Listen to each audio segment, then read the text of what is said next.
आनंद शर्मा और हमारे साथी केवल सिंह मरकाम जी हैं जो एनसीबी अध्यक्ष हैं। मेरे को बोलने का मौका दिया गया है। मैं आज कुछ बातें आपके सामने रख रहा हूँ। सबसे पहले तो मैं एक बात आपके सामने रख रहा हूँ, ये है जब से छत्तीसगढ़ बनी है, जब से छत्तीसगढ़ में भूपेश सरकार बनी है, आदिवासियों और आरक्षण को लेकर ये एकदम गंभीर नजर नहीं आती। जब हल्ला उठने लगा कि 32% आरक्षण के साथ छेड़छाड़ क्यों हुआ है, तो यहाँ से आवाज आने लगी कि हम संशोधन करेंगे, राज्यसभा में संशोधन लाके इस बिल को फिर से पुनः करेंगे। जब ऐसा ही करना था तो ये वापस हुआ ही क्यों?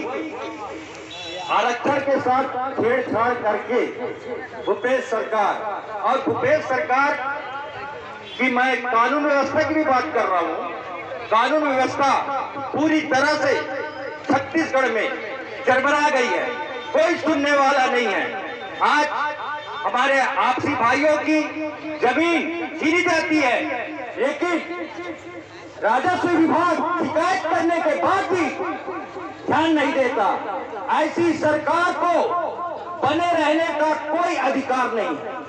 हम तो ये चाहते हैं, ये सरकार को हमको उठा के फेंकना है और आने वाले समय में हमको इतना मजबूत होकर उभरना है कि हमारे बगैर राज्य सरकार में किसी की भी सरकार नहीं बननी चाहिए। हमारी सहभागिता बहुत जरूरी है, क्योंकि हमने मौका बीजेपी को भी दिया, कांग्रेस को भी दिया, अब मौका हमारा है, हमें अपनी सरकार बनानी है। इसके लिए साथियों हमें एक होकर, एकजुटता होकर के सहनशीलता से सरकार को, छत्तीसगढ़ के सरकार को ये जता देना है, जब नागरिक जागता है तो सरकार हिल जाती है।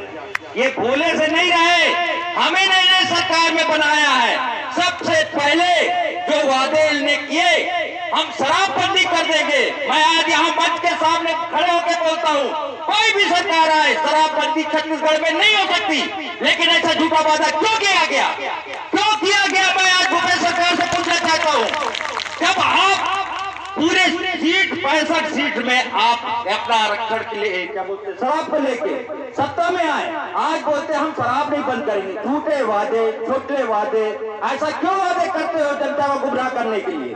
अब आज बेरोजगारी भत्ता देने की बात आई, बेरोजगारी की बात आई, वो बेरोजगारी भत्ता भी। लेकिन मैं आज इस मंच से आपके सामने एक बात रख रहा हूँ जो मेरे पार्टी की तरफ से भी है और समझ लीजिए कि हमारी सबकी बड़ाई की। मैंने एक प्रस्ताव अपने अध्यक्ष महोदय तक भेजा है कि अगर गोंडवाना गणतंत्र पार्टी की सरकार राज्य सरकार में स्थापित होती है तो हम लोग एक योजना है जो प्रत्येक घर से, प्रत्येक घर में जिसके यहाँ कोई भी रोजगार नहीं है, कोई भी शासकीय पेंशन नहीं मिल रहा हो और किसी तरह से भी आय का व्यवस्था नहीं है, तो उसके लिए कम से कम प्रति परिवार को, जिसके घर में आय व्यवस्था नहीं है, 5,000 रुपया प्रति माह हमारी सरकार आएगी तो इसको लागू कराया जाएगा।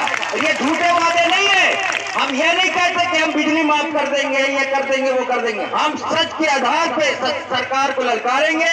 अगर सरकार हमको बनाना, हमने सच्चाई के साथ चलना है। आगे कानून व्यवस्था को लेकर मैं आज यहाँ से खुला चुनौती दे रहा हूँ भूपेश सरकार जी को। कानून व्यवस्था पूरी तरह से सही होना चाहिए।